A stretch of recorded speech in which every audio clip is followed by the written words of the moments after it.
Hello everyone and welcome back to my channel. So today I will be unboxing and reviewing this awesome dash cam right after this. If you are new to my channel and would like to stay up to date with the latest tips and tricks for Amazon Fire devices and product reviews, then go ahead and hit that subscribe button and click on the bell icon for future notifications. Thank you so much. So I recently got a hold of an awesome dash cam that really gets the job done on the road, no matter where you are or what you are doing. I am talking about the 70 May dash cam, which has some incredible video footage, as I will show you some later on in the video. But first, let's go ahead and see what came in the box and some of these nice features that it comes with. Now, the first thing I want to point out, the company sent me this beautiful 2.7K dash cam, which has some amazing features. They sent me the dash cam. They also sent me the hardwire kit. This is an optional accessory that you can purchase separately, just to get that out of the way. And just to show you what that looks like, I'm going to go ahead and take this out of the box. And then I'll go ahead and show you guys the dash cam. So basically, this is the cable. I believe it's about, I believe this cable is about 8 to 10, I want to say it's about 10 feet long. And this is used to hardwire directly to your car's battery. And as you can see, you have a ground cable. Actually, let's see, we have an accessory cable, we have a ground cable, and we have, I believe, the power cable, which is the red cable right there. And so you would extend this and plug this into your dash cam using the other end of the cable, which is a USB-C type, as you can see. Again, this is optional, but it does give you more features as long as the dash cam goes, which I'll show you guys here in a minute when I go ahead and show the app features. So I'm gonna go ahead and put this aside. It also comes with a manual showing you how to install this hardwire kit, which comes very handy. So here is the 70 May Dashcam M500. M500 is the model number. And this is an amazing dash cam. Let me tell you, I've been using this dash cam for just about 2 weeks straight now. And the packaging, I would like to mention that the packaging is very nice. It's professionally packaged, very clean, very smooth. And this is your instructional manual right here. I'm going to go ahead and open this. You get a couple of these stickers that help you to install this dash cam on your front windshield. Put that aside. Here is your 70 May Dashcam M500 user manual. I'm sure this will come handy for many of you. I know it did for me. Here's the dash cam. That's about 2 inches long. Looking at it, honestly, the very first impression is that you can tell this camera is made of some very good quality. I believe this is made from, I want to say, some type of aluminum. And here is some type of like venting system they got built in on the back to keep the camera cool so it doesn't overheat. Here is you can see here's a built-in microphone. Here is your power button.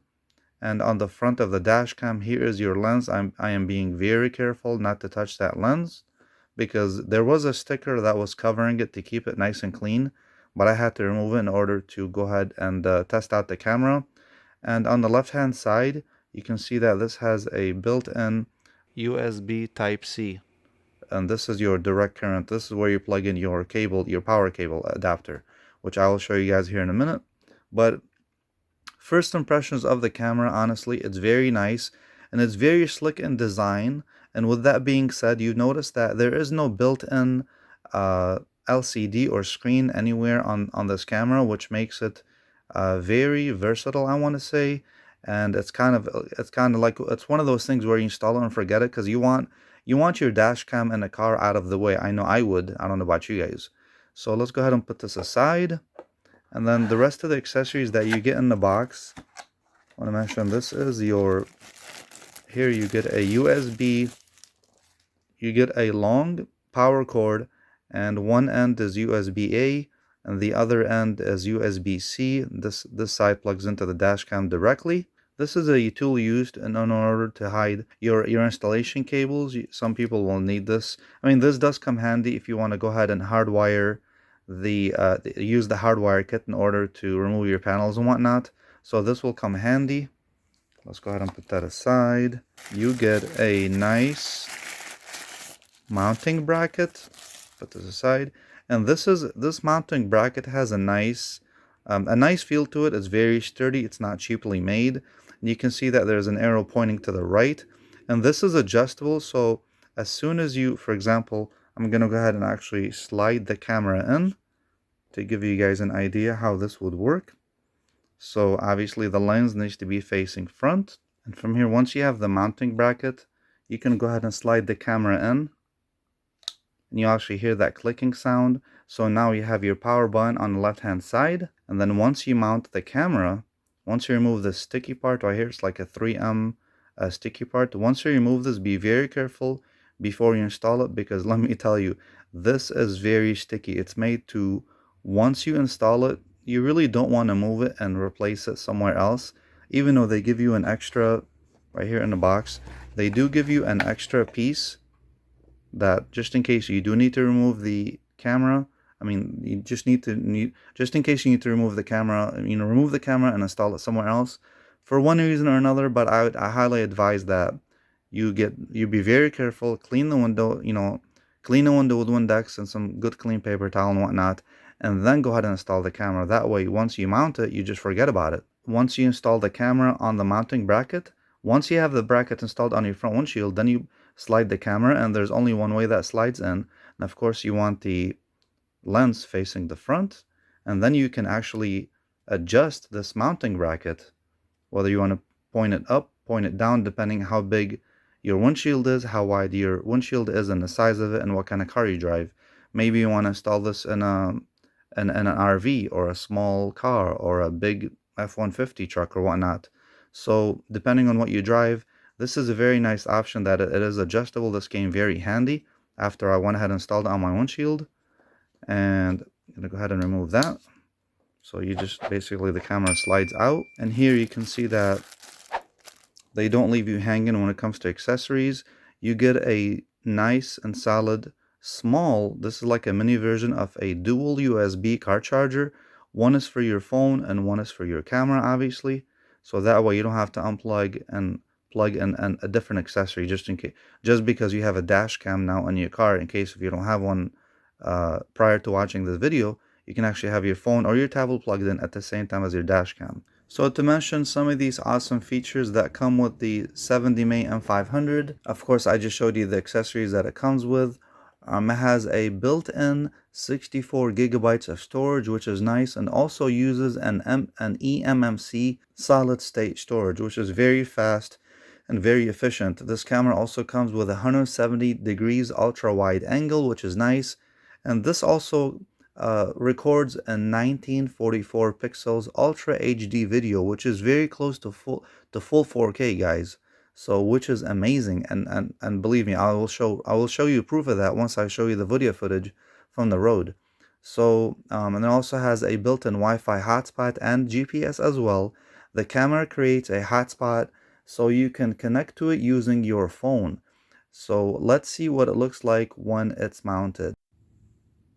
Alright guys, so basically when you are in your car and you go ahead and use the adhesive part that came with once you install the bracket on your windshield, I would be very careful to install this anywhere on your windshield. Make sure you have the proper installation area, because once you install this on your windshield, it is very sticky, believe me. So you don't want to go ahead and install it and then remove it and then place it somewhere else.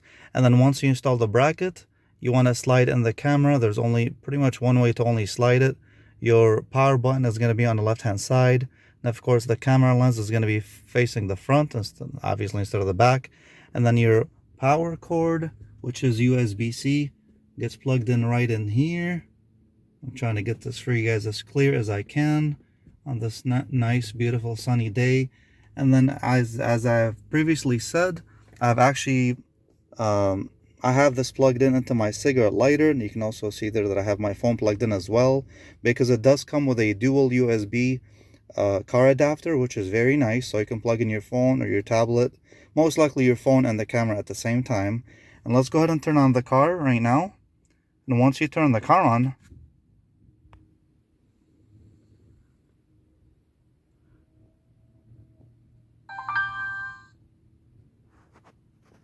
Start recording video.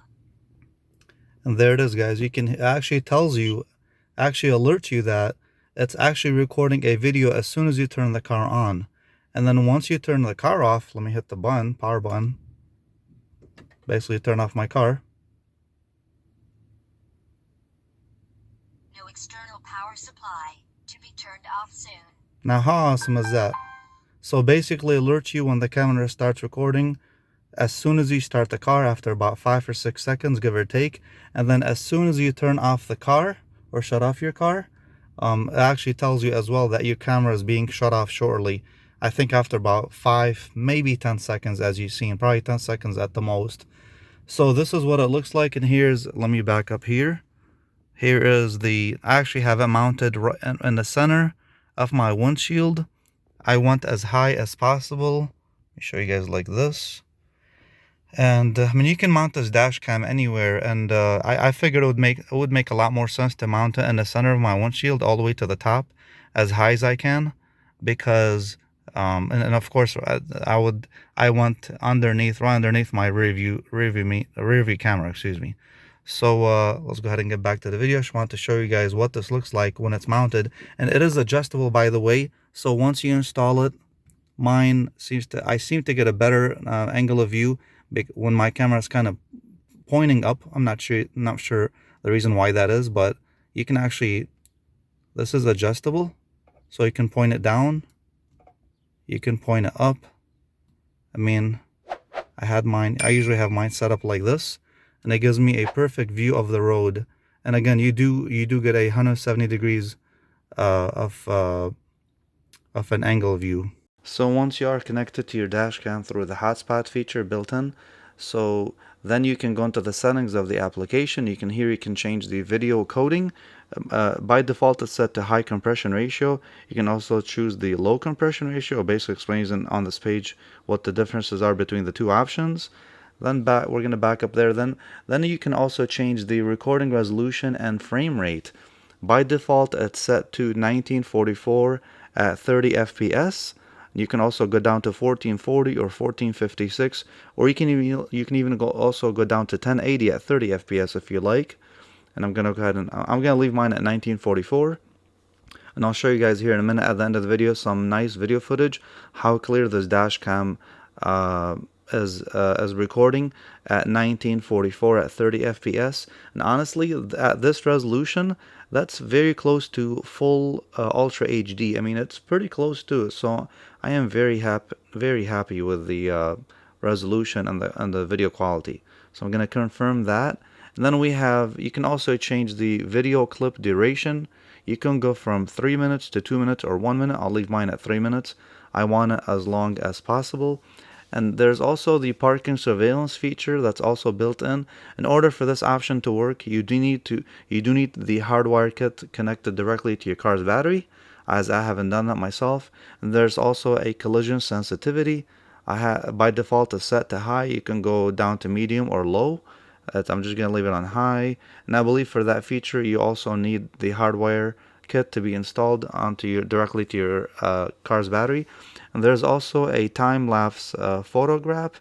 You can actually turn this feature on. Actually, for this feature, the parking surveillance cable not detected.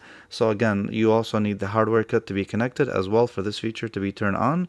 So let's go past that. Then there's the HDR option. I have that feature turned on. I think when they first shipped out the camera to me, this feature was turned off by default. Then there's the logo watermark. I have that feature turned on. Then there's you can also toggle the speed / longitude and latitude watermarks. I believe this feature was off, I want to say. So I turned that feature on because I want to see the speed and the longitude and latitude on the bottom. There's also a resistance to blink. I have mine set to 60 hertz with NTSC instead of PAL. There's like 3 options in there. There's 50 hertz for PAL, or 55 hertz as well on the bottom, as you can see. Then you can also control the voice control. I have that feature and turn on. You can also have it either record the sound or turn off the sound. Actually, that's the dash cam right there plugged in. So I have the record sound features on. Then we also have this dash cam also comes with the built-in ADAS feature, which is very nice. Now for this feature to work, you actually need the hardware kit to be installed as well directly to your battery. You can also control the speaker volume. I have mine set to small. I think when they first shipped it, it was set to large. It was a little bit too loud, so I put mine on small. Again, that's a personal preference. And then we have the sound effects. You can toggle on or off. I have my feature on. Then you have auto off when no displacement persists. By default is set to 20 minutes. Then you can also toggle the dash cam system time. So I set up the time and date there. You can change whatever format you like. Then you have the date format. You can change the format there as well. The speed unit, you can go from miles per hour to kilometers per hour.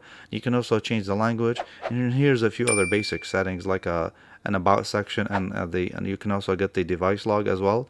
So yeah, this is it, guys, for the app's features, which is very nice. Honestly, I am actually very impressed with this dash cam and the features that the application actually provides, which comes very handy, by the way. So this is it, guys. Let me know what you guys think of this amazing camera down below in the comments section. And if you are interested, I will leave the link for you with a special discount for my viewers included for you. I also wanted to thank 70 May for sending me this awesome dash cam, as I am very pleased with the features it provides. And as usual, if you have found any benefits in this video and is new around here, then go ahead and hit that subscribe button and the bell icon for more reviews like this. So thank you so much for watching, and I will see you guys next time. Take care.